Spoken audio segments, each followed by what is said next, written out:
Welcome back to the special edition of the Train Expert channel. We're back at the Petroleum Center station. We're inside of an Oil Creek and Titusville Railroad. Got at least a couple of fishermen over here on the water.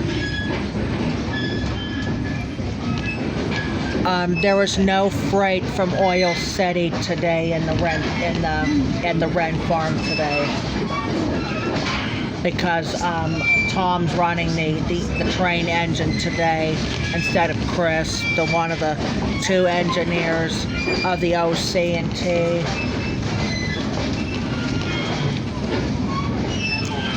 So, but Petroleum Center Station should be coming any second, along with the train with horns.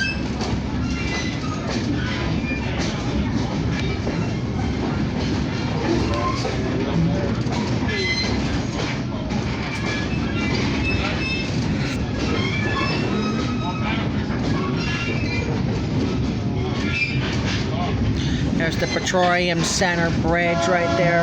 Here's the horn.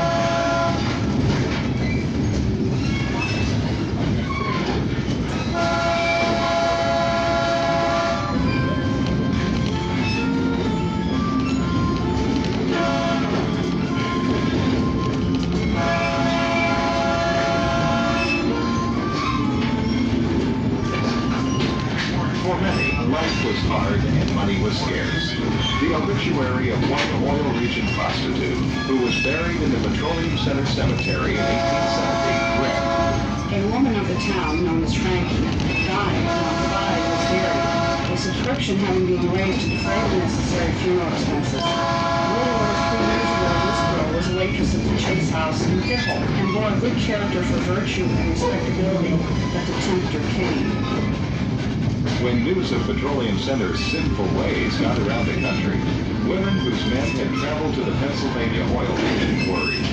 A young lady in New Jersey wrote to her fiancé, who was seeking their fortune in the Oil Creek Valley, and asked him to describe the town's churches and ministers. She offered him a soft embroidered pillow upon which to rest his weary head, and to further ward off evil, enclosed a printed lecture denouncing lying. There were churches in Petroleum Center. One visitor to Oil Creek compared the church to an engine house, with a derrick for its tower, a well for its Bible, and a 2-inch tube for its preacher.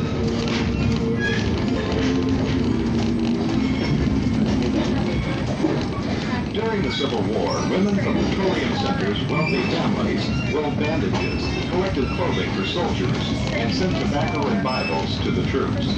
Abraham Lincoln personally acknowledged a gift of $5,000 from Mrs. Milton Egbert to provide Christmas dinner for wounded soldiers.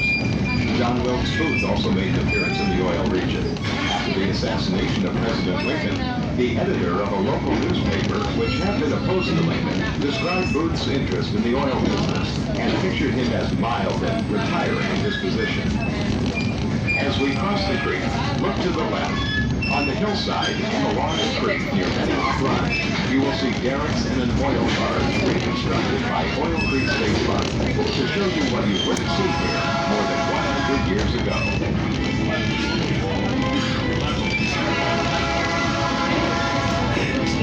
As soon as we go past the Petroleum Center Bridge, we're going to be getting off and we'll get back on with this Miller Farm train, or the Miller Farm station for the return trip. $6,000 a day in leases and oil royalties. Wearing banks and Benihana stores as well. This is still Petroleum Center. This is still Petroleum Center right now until after the bridge area.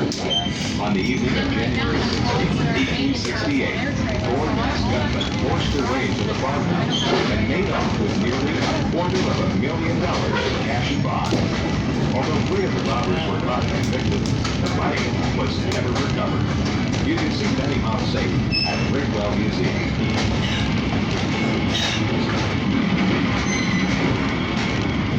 Fire was a constant threat. In 1866, sparks from a smokestack ignited an oil tank at the Getty Well on Benioff Run.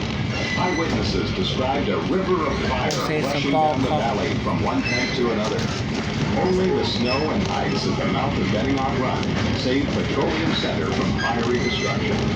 8 wells and 12,000 barrels of oil, estimated at $90,000, were lost.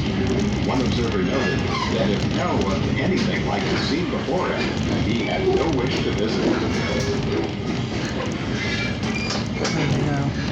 Alright, that's gonna be it. We'll be back on with the next station at the Miller Farm. Talk to you later.